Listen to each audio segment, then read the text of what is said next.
Ok, pessoal. Na aula de hoje a gente vai finalizar, né? Finalizar como é que é o processamento do Ray Tracing, falar algumas particularidades, né, do Ray Tracing, algumas coisas que dá para fazer, só que a gente deveria programar isso, né, para ser mais prático.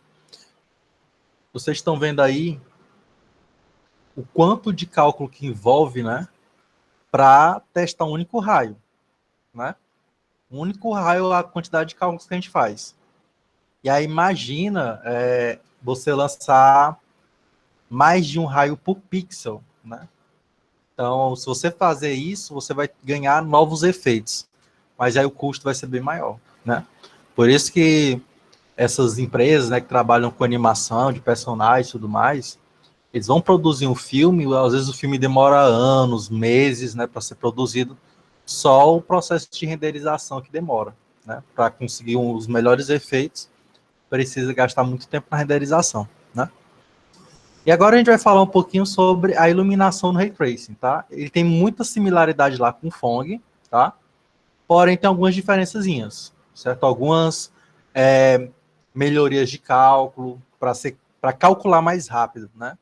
Que às vezes até uma operação com vetor, se você procurar uma operação mais rápida, o Ray Tracing ele flui mais rápido também, tá? Que é o que a gente falou em técnicas de otimização, né? Melhorar a interseção com o objeto, verificar a quantidade de raios traçados e por aí vai, né? Então, a iluminação ela vai aqui na última parte, né? Uma vez que eu já lancei o raio, uma vez que eu verifiquei se houve uma interseção, aí eu vou calcular a cor aonde houve aquela interseção, né? Então, a gente vai se concentrar agora nessa aula de hoje, nessa última função aqui, que é encontrar a cor, tá? Então, similar ao WebGL, né? Aí os parâmetros de modelo de iluminação, eles têm aquelas componentes lá, RGB, certo? Se por acaso a fonte ela é pontual, a gente pode trabalhar com suavização, né? De acordo com a distância, certo? Então, no caso aqui, né? Como é que seria a atenuação? Que a gente falou até nas aulas passadas, né? É a posição da luz, certo? L0 é a posição da luz. O D é a distância da luz até o ponto observado, ok? E A, B e C são parâmetros, né? Que a gente vai escolher, certo? Você pode escolher, eu vou colocar só o parâmetro A, só o parâmetro B, só o parâmetro C. Você coloca os valores que você quiser aqui, certo? E essa função ela vai atenuar a luz que vai chegar até aquele ponto, né? Então, eu faço diferença se por acaso a luz está mais distante ou está mais próxima. Se está mais próxima, eu vou ter uma concentração maior de luz. Se ela estiver mais distante, já tem uma concentração menor de luz, tá? Então, essa atenuação, ela serve para isso, para deixar o efeito de iluminação melhor ainda, tá? Isso se for pontual. Se por acaso for uma direcional, por exemplo, aí eu não tenho essa atenuação, tá? A atenuação a gente vai ver particularmente quando a luz for pontual. E aí eu tenho alguns parâmetros, né? Parâmetros por tipos de luz. Eu tenho aqui a luz direcional, certo? Que no caso eu só vou ter a direção. Professor, mas como é que eu calculo a direção lá da luz para o ponto observado? Vai ser a mesma direção. A direção da luz é a direção que você está procurando. Então nem precisa calcular, certo? Na luz pontual, eu já vou ter a localização, né? Uma vez tendo a localização, eu tenho que calcular aquele vetor de direção, certo? Na luz spot, eu tenho tanto a localização, a direção, quanto o ângulo, né, que ele vai iluminar, né? Então, eu tenho essas particularidades aqui para a luz spot. E a luz em área, ela é similar à luz pontual, só que não é um único ponto. São vários pontos, né? É como se fosse isso daqui. Para aí, deixa eu ver se eu encontro. Pronto. Como se fosse bem daqui, ó. Né? Aqui eu tenho vários pontos, né? É como se eu tivesse vários pontos em uma área, certo? Então, no caso aqui é uma luz em área, tá? Então eu tenho a localização e tenho a área. Essa luz em área é que ela vai ser mais utilizada para calcular aquelas sombras com penumbra, tá? Então, a gente vai conseguir esse efeito trabalhando com luz em área, certo? Ok, então esses são os tipos de luz que a gente tem, né? A gente tem trabalhado nas aulas mais com a luz pontual, certo? Porém, existem aí outras formas da gente simular outros tipos de luz, tá? O modelo do material, né? Então, o modelo do material a gente viu o que lá no FONG? Que o material ele tem propriedade difusa, propriedade especular, né? E tem o brilho.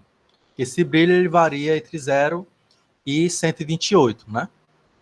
Além disso, eu também tenho outro parâmetro que seria a emissão, tá? Então, o meu material, ele pode também emitir luz, né? Imagina um ferro em brasa, né? O ferro em brasa, ele além de ter a própria cor dele, ele tem emissão também, né? Então a gente pode também adicionar mais essa outro parâmetro, né, ao meu material, que é a emissão, tá? E aí a gente tem o cálculo da cor, né? O cálculo que eu vou colocar para aquela cor que houve a interceptação, né? Onde ele interceptou ali. Então, bora relembrar, né? O que é o Ka, tá?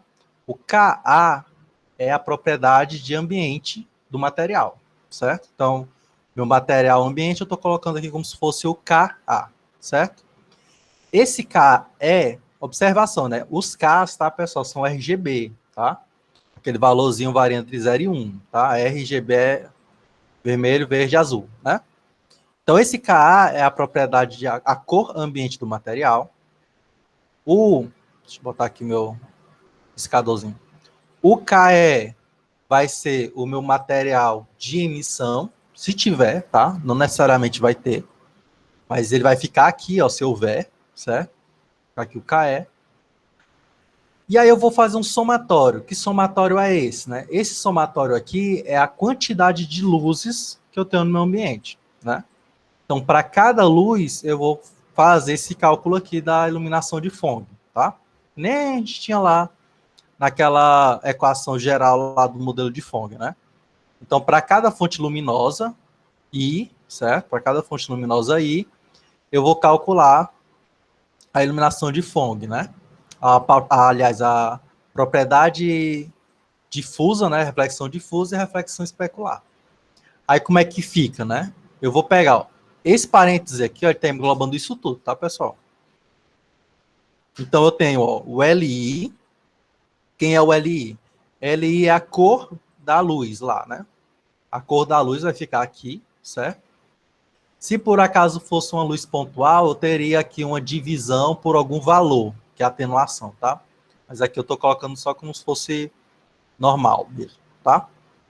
Eu tenho um LI que vai multiplicar o quê? Eu vou pegar uma propriedade difusa do material, multiplicar pelo máximo, né? Entre a direção da luz e a normal. Então, essa parte que corresponde ao quê? Aquela parte da reflexão difusa, né? Mais o KS, que no caso é a propriedade especular, multiplicado, né, pelo produto escalar entre o raio de visão do observador, né, do ponto ao observador, e o raio de reflexão da luz, né? Então, isso daqui elevado ao shine vai me dar a propriedade especular.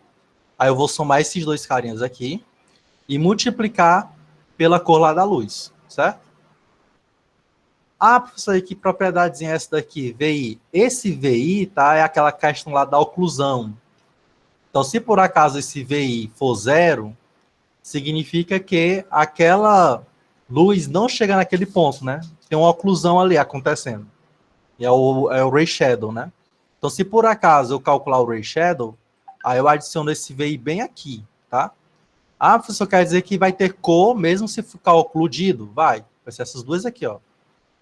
Porque mesmo ocludido, ele vai emitir e ele vai ter a cor ambiente, tá? Então pode acontecer de, quando eu for plotar lá a cor, ela não fique preta, ela fique a cor ambiente do material mais a cor de emissão, se houver, do material, tá?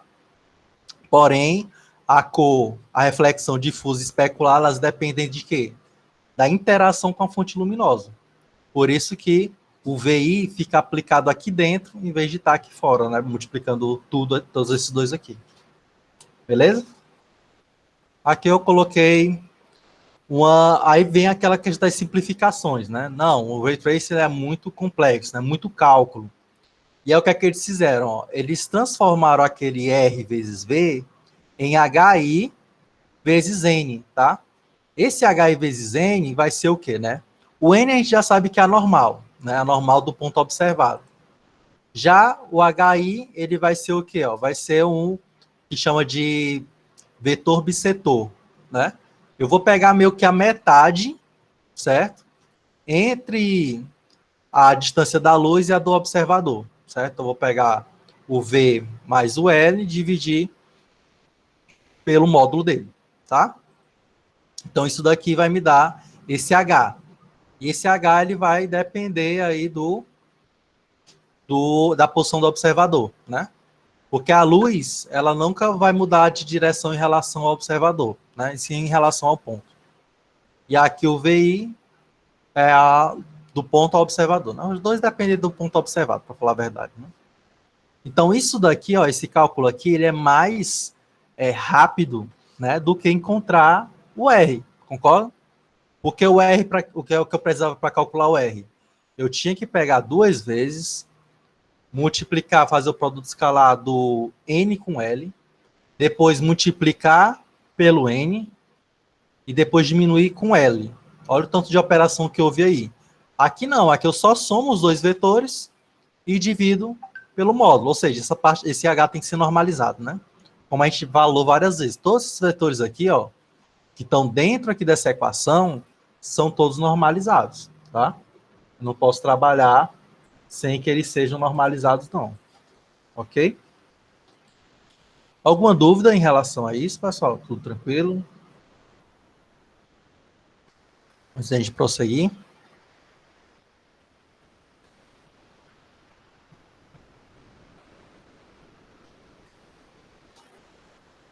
Então, se na prova eu pedir lá qual é a cor de Phong lá na posição observada, né? Vocês vão utilizar essa formulação aqui, ó.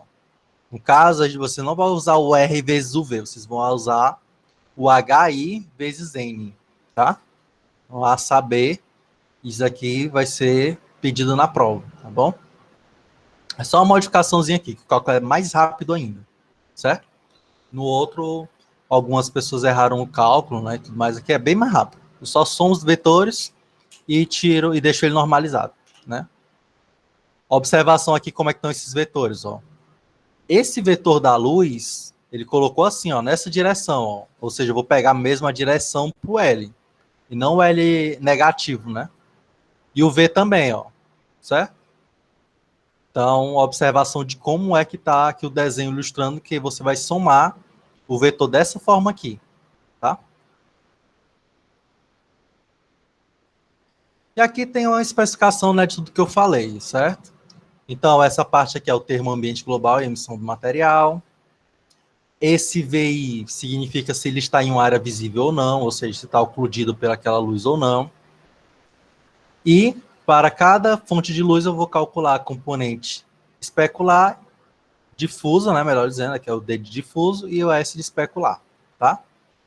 Para cada luz, né? Então, para cada luz que eu tiver, eu tenho que realizar esse cálculo aí, tá? Porque, por exemplo, digamos que eu tenha 3 fontes de luz. Para uma luz, pode ser que eu não tenha uma oclusão, mas para outra eu não vou ter oclusão. Então, eu vou ter que mostrar ali a cor naquele ponto, certo? Então, eu tenho que fazer esse cálculo aqui para todas as fontes luminosas. Ok? Dúvidas?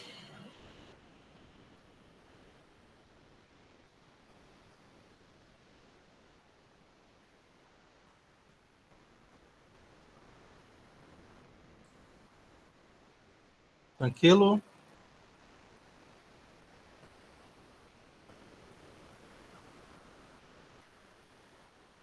Estão ouvindo bem? Ou não? Ah, beleza. Mas é assim mesmo, as dúvidas vão aparecer quando a gente vai mexer mesmo. Quero que vocês entendam se está tudo tranquilo, entendimento aqui, né? Que é o primeiro passo. Vou prosseguir, né?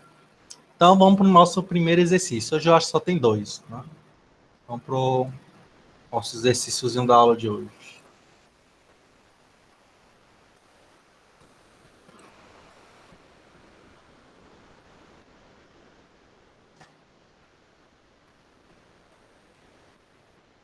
Opa,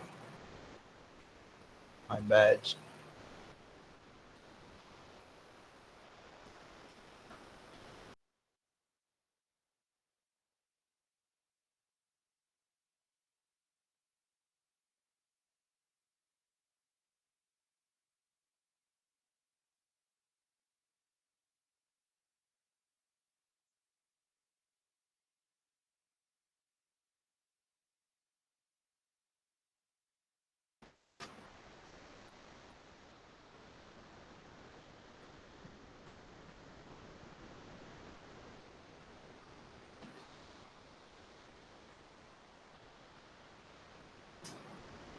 Alguém?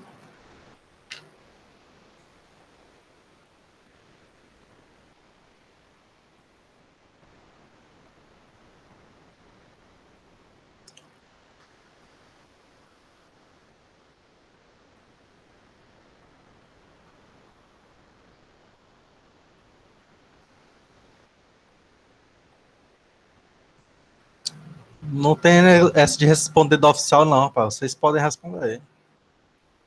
Lembrando que quanto menos pessoas tiver na sala, né? Mais os bônus valem.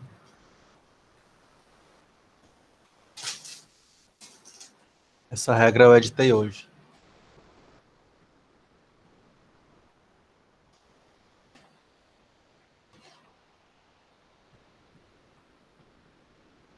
Dez segundos aí para responderem, para a gente passar.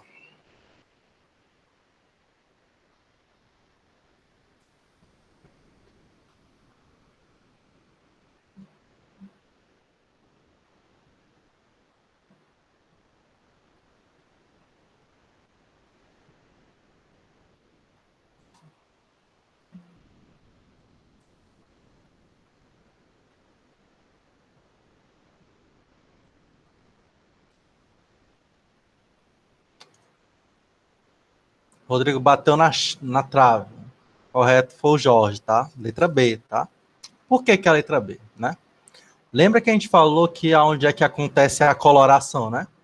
Coloração acontece no Fragment Shader, tá?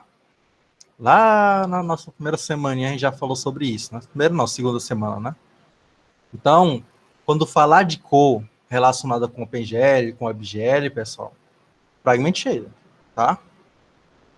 Se cair essa questão lá no ENAD ou em concurso, vocês errarem, eu vou dar uns coques em vocês, viu? Então, parte de iluminação, de coloração, fica lá no Fragment Shader. Então, aí, Jorge. Jorge faturou aí uns bônus superfaturados. Certo? Aí já é demais também. Não é nem política aqui também.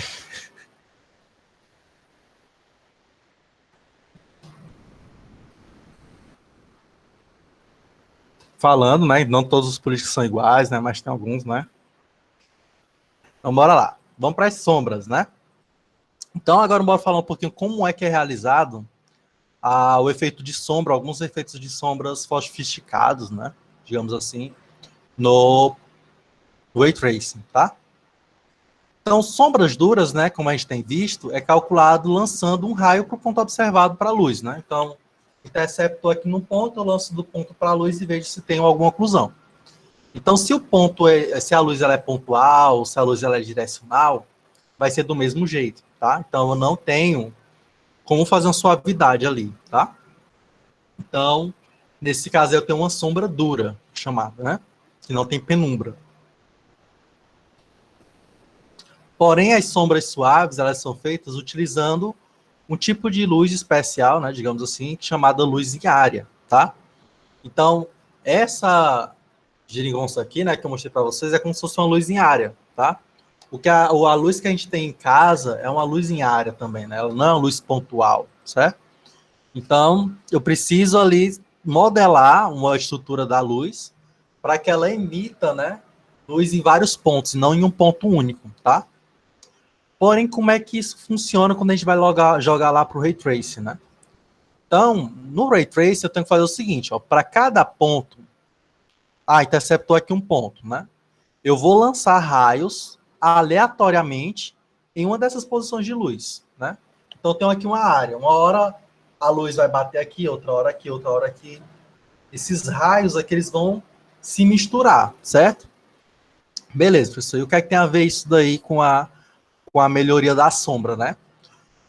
Como o raio ele vai modificar, vai ser modificada a direção, vai ter momentos que aquele raio ele vai alcançar a luz e vai ter momentos que ele não vai alcançar a luz porque ele tem uma oclusão, certo? E aí isso é que vai dar aquele efeito de penumbra naquela área, né? Porque a média da soma dos pixels, né? Eu vou lançar vários raios, né? Por exemplo, se eu lançar 10 raios, eu vou ter que pegar a soma desses pontos, né? Dessas cores e dividir por 10, certo? Ah, eu lancei 20 raios para cada ponto para cada pixel.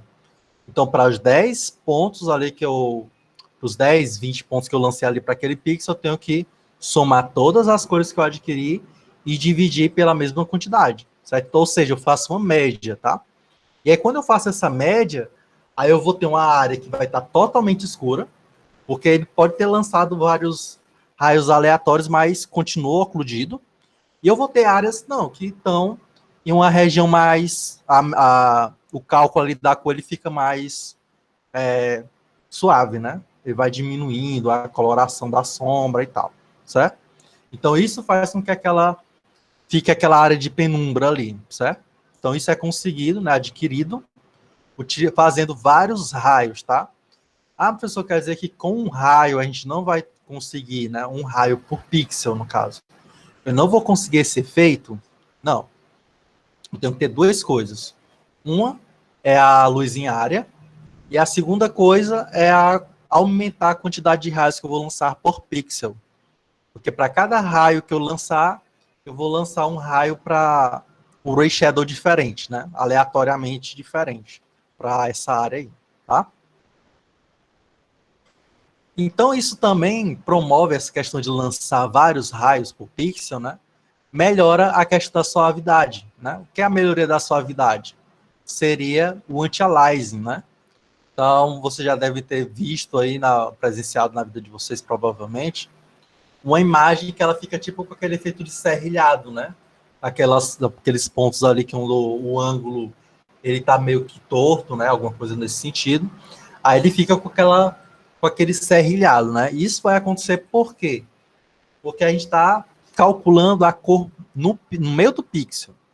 Se a gente fizesse vários raios ali para aquele pedacinho de pixel ali em vários pontos aleatórios e fizesse uma média também, a gente ia começar a ver algo mais suave, né? Mas para isso eu também preciso aumentar o número de raios, tá bom?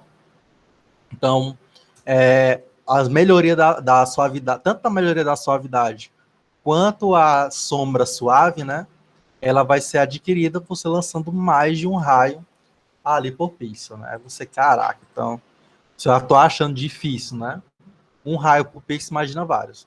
Porém, aquela coisa, se você conseguiu para o resto é fazer a mesma coisa, só que fazer botão for ali, né? E aí ele vai-se embora, né? Só o tempo que vai demorar mais, lógico, porque eu vou ter mais de um raio, né? Então, só observando aqui, nesses dois casos, eu vou ter que calcular a média, né, dos valores encontrados por pixel. Então, se eu lancei 50 raios, eu vou ter que somar as 50 cores que eu adquiri e dividir por 50 para saber qual é a cor que eu vou colocar naquele pixel ali, tá? Textura, né? Então, a gente falou de sombra, e aí, quando a gente estava falando sobre textura, a gente falou que o ideal seria a gente ter um objeto parametrizado, né? Onde eu posso ir de 0 a 1 no X e no Y, por exemplo, né?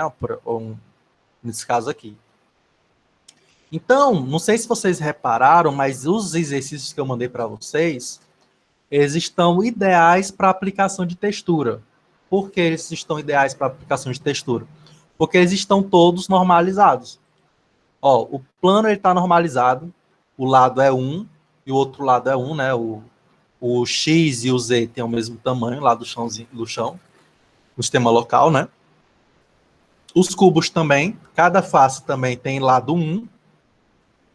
A esfera também, que ela tem raio unitário, certo? Que eu posso estar andando ali na esfera também nesse aspecto. E o cilindro também, ele tem raio unitário, tanto na borda dele, quanto nas capas, que acontece lá em cima, né? O raio é 1. Então, é mais fácil a gente trabalhar com textura quando a gente tem objetos, né, normalizados, digamos assim. Então, se por acaso eu colocar um sistema de coordenadas local do objeto de acordo com essa ideia de mapeamento da textura, o que é que eu vou fazer, né? Ele interceptou lá no sistema local um ponto lá. Esse ponto eu já vou mapear direto para a textura. Simples assim, certo? E aí eu digo assim, não, em vez da cor do material, é a cor da textura que eu vou mandar. Não, mas eu quero misturar os dois. Aí você pode mandar a cor do material, a cor da textura também. Então, você tem várias possibilidades ali, certo? É muito mais fácil você trabalhar com mapeamento dentro do sistema de coordenadas local do objeto do que no sistema global, certo? Então, quando a raio sair dali, né, do sistema do local, eu já trago tudo. Eu já trago a posição, eu já trago a normal que eu adquiri naquele ponto, eu já trago o material daquele objeto, e eu já trago a cor, né, a coloração ali da textura naquele pixel ali também, certo? Então, posso fazer tudo isso lá no mapeamento. No mapeamento não, lá no sistema de coordenadas local, né? Então, só para ilustrar, ó, aqui, um dos lados lá do cubo, né? Eu tenho aqui, ó, que essa dimensão aqui é 1, ó. Esse ponto aqui é o que? É o ponto x menos 0,5, y seria 0,5 e o z, aliás, o z é menos 0,5, né, aqui, o x é 0,5 e o y é 0,5, certo? Então, se por acaso bater nesse plano aqui, eu vou pegar esse ponto e já vou mapear diretamente para esse ponto correspondente aqui, né? Como é que eu tô andando entre menos 0,5 e 5, basta eu somar com 0,5, né? Se eu pegar esse ponto e somar com 0,5, eu vou mapear justamente para o intervalo de 0 a 1, tá? Ou seja, eu já tenho um mapeamento direto, bem mais simples, né? E aí, dessa forma, eu posso aplicar a textura diretamente, tá? Então, isso ocorre na interseção do raio com o objeto. Não, quando aconteceu a interseção, já faço, né? Aí aquela coisa que eu falei, se eu quiser combinar a cor do material com a cor da textura, eu vou utilizar o arroba, ou, se você preferir, você também pode utilizar somente a cor da textura, né? Isso daí vai depender.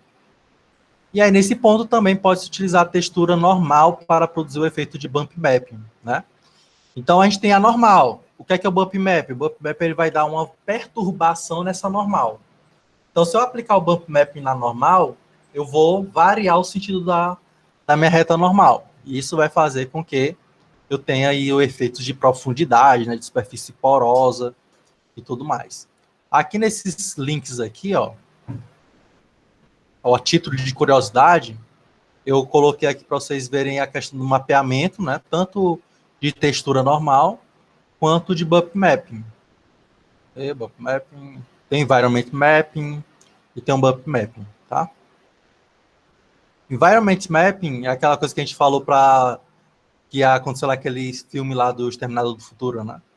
Que você fotografa tudo que está à sua volta e joga como se fosse um mapeamento pro objeto, certo? Então aqui tem umas dicas de como fazer isso, tá?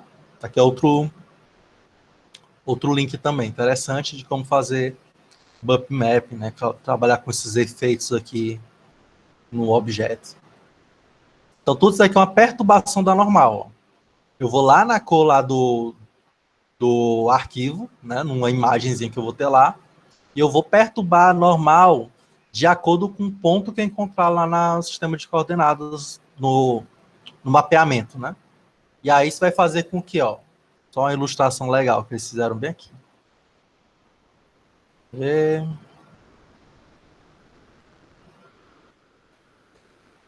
Era aqui? Era para ser aqui, se não é aqui, é aqui. Pronto, bem aqui, ó. Aqui seria a normal correta, certo? Aí o que acontece quando eu aplico esse bump mapping aqui, ó. A normal fica dessa forma aqui, ó. Fica uma maior do que a outra, certo? Fica diferentona aqui, certo? Então, isso daqui vai ser a normal aplicada ao ponto, né? Quando eu for retornar lá para o meu objeto, eu vou retornar a normal dessa forma aqui. Aí dá aquela ilusão, né? Que naquele objeto tem uma profundidade ali. Por que vai ter essa profundidade? Porque é como se a normal estivesse desviando e pegando um ponto de sombra dentro do próprio objeto, né? Quando eu for fazer o cálculo da iluminação de fundo, por exemplo. Então, quando eu colocar o cálculo de iluminação de fundo, vai ter tipo alguns objetos que o ângulo da normal para a luz vai dar menor que zero. Então, aquilo ali vai ficar escuro, né? Então, isso daí faz com que tenha aquele efeito de superfície porosa, né? Aprofundada, tá? Legal esse efeito. E aí vamos partir para nossa última, né, atividade de sala, porque amanhã não vai ter, né? Então, última atividade de sala do curso.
Valeu, Jorge. Perfeito, o Adson correto, tá? É a letra B mesmo, certo? Então, se eu quero melhorar, fazer tanto o cálculo de luz, né, com penumbra, aquela soft shadow, quanto se eu quiser melhorar o anti-aliasing, né, eu vou trabalhar com quem? Com a média dos valores, tá? Então, lembre-se sempre disso, a média dos valores que eu for encontrar para cada pixel é que eu vou colocar ali naquele pixel, tá? Então, isso daí vai fazer com que a minha tela fique bem melhor, né? Para ilustrar, mostrar aqui para vocês o Ray Tracing funcionando, tá? Então, aqui eu coloquei dois objetos, uma esfera e um cubo. Os dois estão transformados, tá? E aí, quando eu clicar aqui nesse botão, ele vai renderizar. Para ficar uma coisa mais dinâmica, eu coloquei para ele ficar mostrando o processo, né? Em etapas. Então, vocês vão ver como se fosse um scanline aí, mostrando cada linha dessa daqui, tá, pessoal? São vários raios que eu estou lançando. Vários raios mesmo, certo? Então, você observa que, se por acaso, nessa parte que tem mais escura, né, eu tivesse trabalhado com uma bounding boxzinha, eu tinha diminuído bem mais esse tempo que levou para renderizar, tá? Então, de novo, um negocinho funcionando. Aqui eu já tenho também um cálculo de Ray Shadow, tá? Essa parte aqui, ó, é uma sombra, né? E a luz dá para perceber que ela está aqui em cima, né? Já que a sombra está projetada aqui nesse plano aqui do cubo, então ela está vindo aqui de cima, certo? E aqui você pode observar, vou dar aqui um zoom para melhorar a ideia, que tem um efeitozinho de serrilhado, ó. Tem um efeitozinho de serrilhado aqui. Por quê? Porque eu estou lançando somente um raio por pixel, tá? Se eu estivesse lançando mais de um raio por pixel, aí vocês iam ver isso bem aqui, bem suave, tá? Bem suave, suave, suave, certo? Então, isso daqui é a título de exemplificação de como é que funciona o Ray Trace, né? Deu vários raios jogando. Interceptou, calculou FONG, retornou o código para o pixel e vai para os outros. E vai esse processo aí até finalizar o espaço, né, da viewport, né? Então, no caso aqui foram lançados 500 vezes 400 raios, né? Que dá 2 milhões? 2 mil, 200 mil, né? 200 mil. 200 mil, certo? 200 mil raios. Ok? Beleza. Eu acho que era isso. Tem mais alguma coisa? Acho que não. Acabou-se. Acabou-se que era doce.